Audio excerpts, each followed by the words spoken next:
One more example for class 22. I don't know if I really need to do this next example, but I'm going to do it anyway. So we have air. It's going through a polytropic process, and here is the exponent. It's a piston cylinder setup, and it starts at 200 kilopascals, 300 degrees Kelvin, and it ends up at 2,200 kilopascals, so that's a big jump. Find the compression ratio, the specific work, and the specific heat transfer. Okay, so this is just sort of a just a little curvature thing taking place in this. So let me look up air in table A5, and we should almost have this memorized. R is equal to 0.287 kilojoules per kilogram degrees Kelvin. I don't think I need CP, but I'm going to write it down anyway. 1.004 kilojoules per kilogram degree Kelvin. CV, probably will need it, 0.717 kilojoules per kilogram degree Kelvin. And I'm pretty sure I don't need it, but I'm going to get it anyway. My specific heat ratio, 1.40. This is polytropic, right? So polytropic, where N is equal to 1.3. So you want to compare that to what the specific heat ratio is for air. What we were given is P1 is equal to 200 kPa. T1 is equal to 300 degrees Celsius. And P2 is a whopping, it's like 11 times kilopascal. And so one of the first things we're going to find is the compression ratio. Well, we don't have to do it in any particular order right here, but it might help us. We do know for a polytropic process, we have a relationship between pressure and volume. So let's go ahead and look that up in the cheat sheet. This is a closed system. It's a polytropic, and you can see P2 is equal to P1, V1 over V2 raised to the N. So that's the one that we want. I'll write it this way. P2 over P1 is equal to V1 over V2. Noticing they swap places, raised to the N. We want to have V1 over V2, so we will just say V1 over V2 is going to be P2 over P1 to the 1 over N. So 2200 over 200 raised to the 1 over 1.3. And what we end up with is 6.325. That's an important parameter, compression ratio, when dealing with reciprocating piston components, whether it's a gasoline or diesel engine, or even a reciprocating air compressor. Remember that we have a swept volume. So we have like maybe the piston at the bottom. Here is the bottom dead center. It goes up to the top right here, and there's a gap. Let's see, there's piston rings that are keeping these gaps closed, by the way. But anyway, there's a volume here at the top, at top dead center. So that's the ratio right here. This is volume 2, and here is volume 1. Right, volume 1 it has volume 2 in it, by the way. So that's kind of telling you what the ratio is of the big volume to the little volume. Important parameter. And the thermodynamics can are dependent quite often on what that compression ratio is. So that's why it's an important parameter for us. So we want to find, let's see, okay, so we want the specific work, and this is a polytropic process. So one of the two ways we could find this,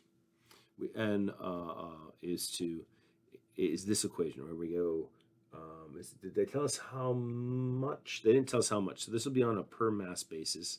We should try to draw it like a little w. Don't know how to draw a little w. R times T2 minus T1 over 1 minus N.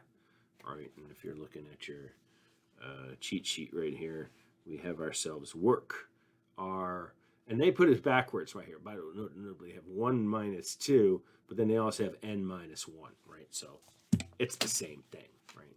2 minus 1, then 1 minus n. But we don't know what T2 is. So here we're missing that T2. So we need to use, before we use this equation, we have to find T2. And so we know that we're getting used to this by now. T2 is equal to T1 times P2 over P1 raised to the n minus 1 over n.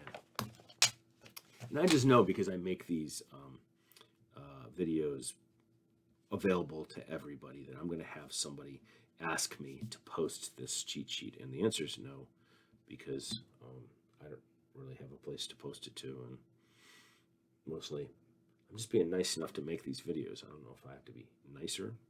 Let me write the equation down. Sorry. Is that mean? Is it mean that I just refuse to do it? I just don't want to. I made the thing. I'm giving it to my students. I think that's generous. Generosity. It's good to be generous up to a point. Besides, I didn't make this really. I just collected this from inside of a book, so I shouldn't just give it away. You should buy the book. This comes from Lindenberg. This is a great book. You should get this book, the FE/EIT Review Manual, the 7th edition. You should take a look at the thing. It's pretty darn good. It used to allow us to bring them into the FE exam. Now they give you an equation book. Maybe you should check out the equation book too. That's free from NECES, the National Council of Engineering Examiners Surveyors, or something like that. I don't know what the hell it's for. P2, get your mind back on track. It's 2200 over 200, and this is 1.3 minus 1, aka 0.3, 1.3. And so we end up with a temperature of 521.7 degrees Kelvin. I didn't bother to turn that into Celsius this time, but you get the idea. Anyway, we could put this back into up here. So the work to 1 to 2. This is air, which we had as 0.287. And the temperature difference is 521.7 minus 300. Yeah, we like to use 300. And they like to use 300. Those people. Minus 1.3. So that's going to be a negative right there. That's where we're going to get a negative number. Minus 212.1 kilojoules per kilogram. All right. So that was kind of expected. It's going to be negative because we're compressing. When you compress, you add work in, and negative work in is negative by our convention. We want to also know, so we got the compression ratio, the specific work. Let's get the specific heat transfer. That's going to be U2 minus U1. Right? This is the conservation of energy, or the first law of thermodynamics. And it's going to Q1 to 2 minus work 1 to 2. So we want to go Q1 to 2 is equal to U2 minus U1 plus work 1 to 2. We have a choice here. We can get these values from table A71, I think. Is it A71? A71, right there. Boom. We could get these U's. We could, and I did it. But the annoying part is that you have to. Do you? Is that true? No. You don't have to extrapolate this, but you can. You have to extrapolate the other one, the 521. Right. So that's actually pretty darn close, right in there. But anyway.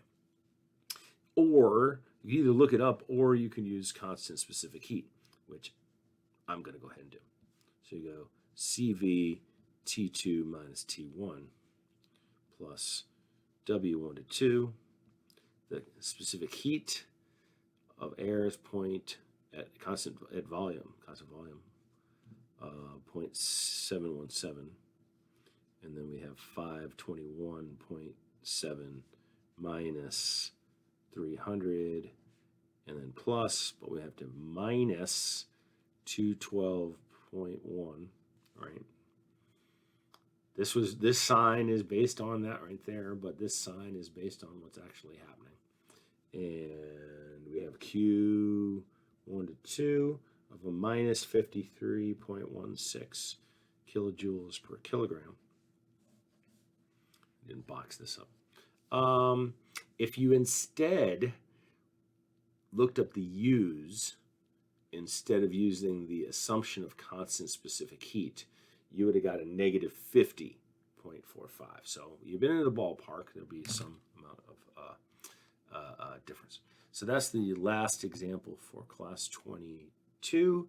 I'm not looking forward to class 23, and not really in my ballpark. Some of this is dealt with these a bunch, these equations, but these are some of the last ones I think we're using or we're going with on our equation sheet. We didn't do steady flow, so I'd actually think that I kind of would like to, I'm almost thinking about over the weekend, changing direction from covering the very last part, because we only have 2 classes left in the semester, and we're not covering these.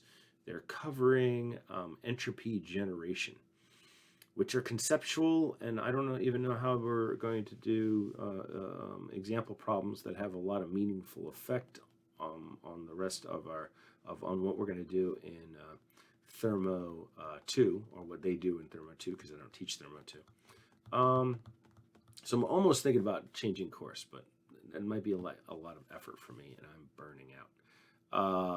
So one thing I didn't bring up, I didn't mention, or I did mention a little bit, but here let's look at it. You can see all my books on there. We have the FE equation book. There's a new one, 2023 FE equation book. I brought it up. So I might as well look at it. And you can see it has all these different topics in it. You can see it over here to the left right there. There's some safety. You have safety in there. You have mathematics, engineering, probability and statistics, statics and dynamics, mechanics and materials. So I skipped over material science, thermodynamics, fluid mechanics.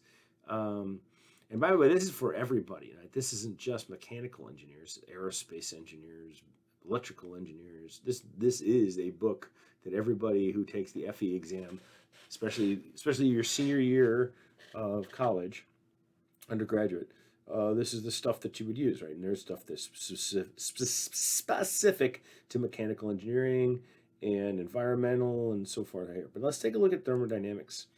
And they got some symbols and units that they talk about. And they introduce the specific heat at constant pressure, specific heat at constant volume as the definition of those. We've got conservation of mass. Here's a quality is the mass fraction of the gas versus the gas and the fluid. And then of course here's like where you look up those. Here goes the ideal gas law. Also gas constants.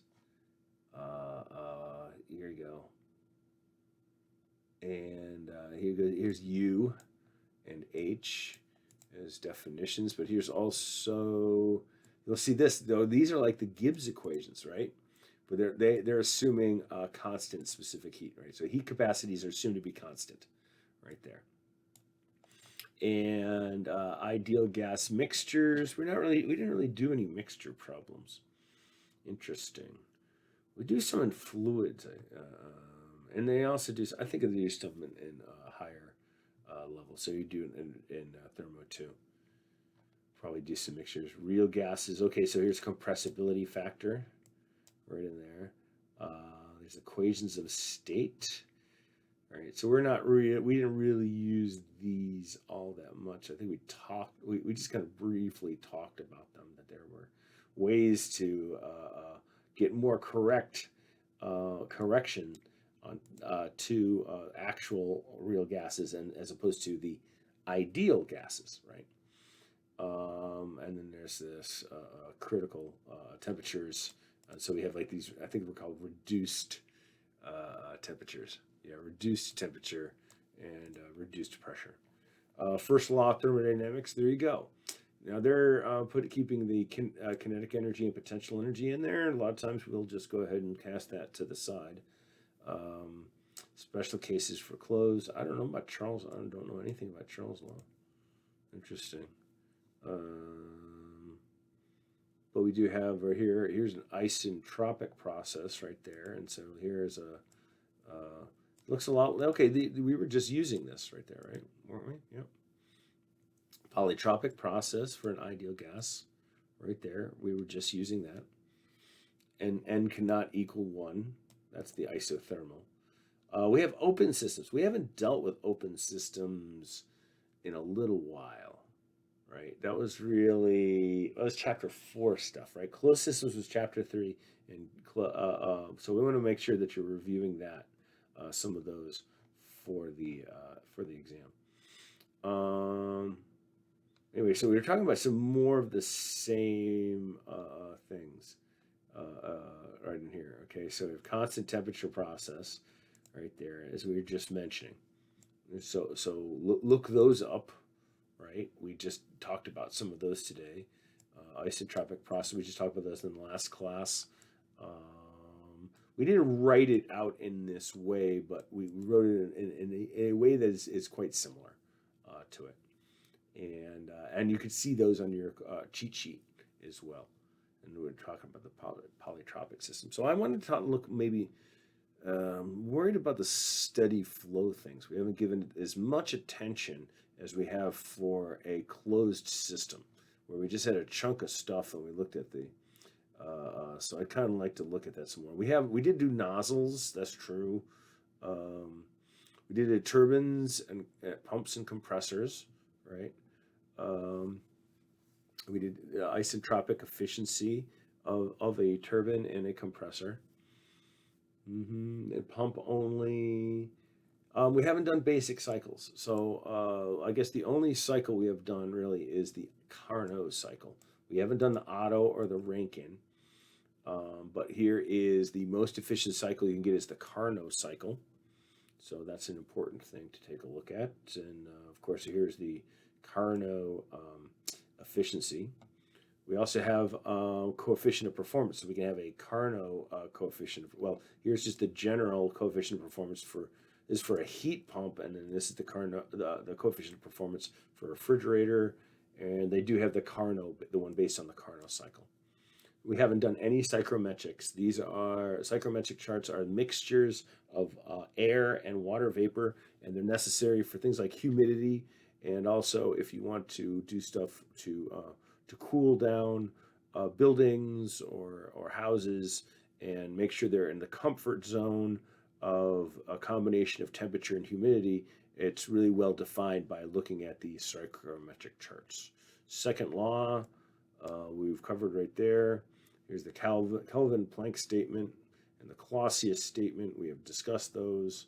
We have looked at entropy, and let's see any equations we care about. Increase in entropy principle. That's what actually we're supposed to be talking about next week. So maybe I will stick with the game plan. We have the area is equal to heat, but we should say that's only true for reversible processes. So that's why the rev is in there. We have not talked about exergy. I think a lot of people skip over this because it's a concept that this was not in the textbooks that I used in undergrad. I believe this is associated with available energy, and we just always called it available energy, but now they're doing some stuff with exergy. Gibbs free energy and Helmholtz, that's nothing I've ever used, but we did cover it in grad school, advanced thermo. So anyway, we've covered a lot of the stuff this semester, and I just wanted to, because I brought up the FE equation book, I wanted to just take a quick gander at it. We don't do combustion processes in this course. I don't think they do it in Thermo 2, but it's usually an elective, but it is part of thermodynamics. I did a lot of it as an undergrad because we dealt with boilers a lot.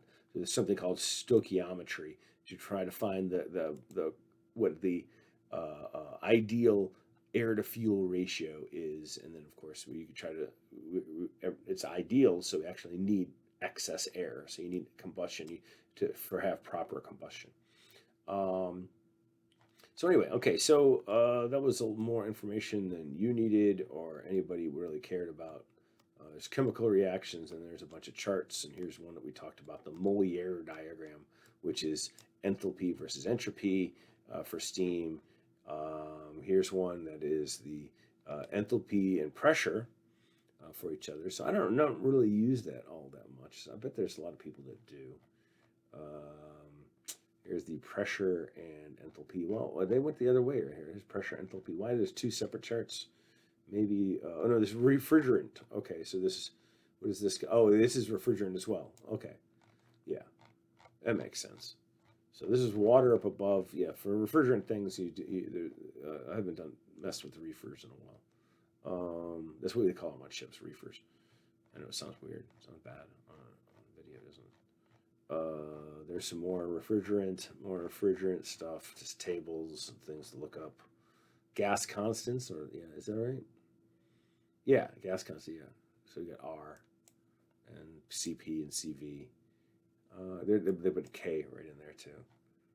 So I've often thought about just printing this out, and instead of having open book, have handouts of this information and have you use this. There should be a compressibility factor. Yep. Here's some basic cycles. So here's the Carnot cycle. And then so here that we had, and so this is stuff that you'll be doing in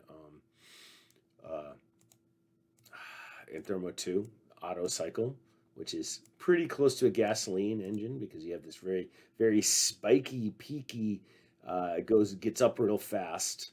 So the gasoline, much more volatile than diesel, where diesel is more of a slow burning type of thing relative to gasoline. Rankine cycle, which is a steam plant.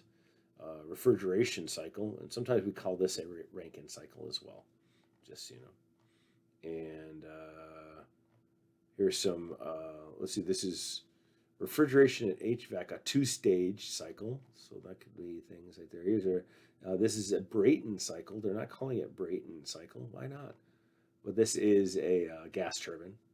That's a cycle. But they're actually saying this air refrigeration cycle. Oh, yeah, okay, yeah. So maybe it is a Brayton cycle. Doesn't look like a gas turbine. It sure does.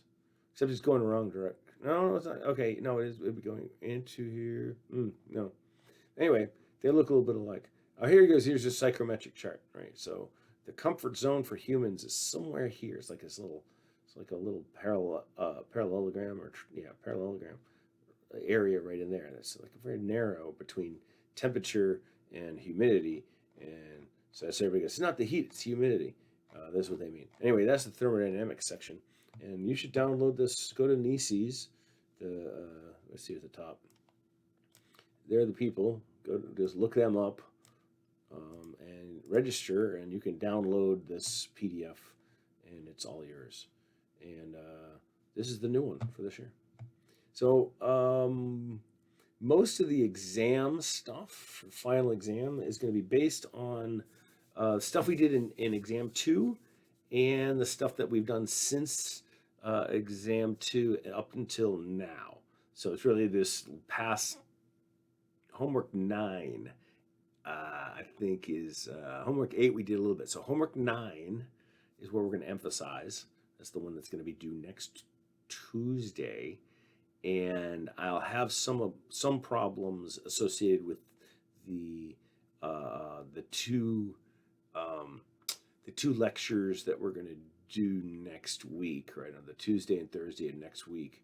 But those won't be emphasized, right? So homework 8 really won't be emphasized that much. Homework 9 will, the one we just did. All the stuff that was on exam 2 will be on there. There might be some stuff from exam 1, but not a lot. We can't make the thing go on forever. So those are going to be my what I'm going to emphasize in terms of material. So we will talk to you soon. I'll see you tomorrow, actually. Let me upload these videos.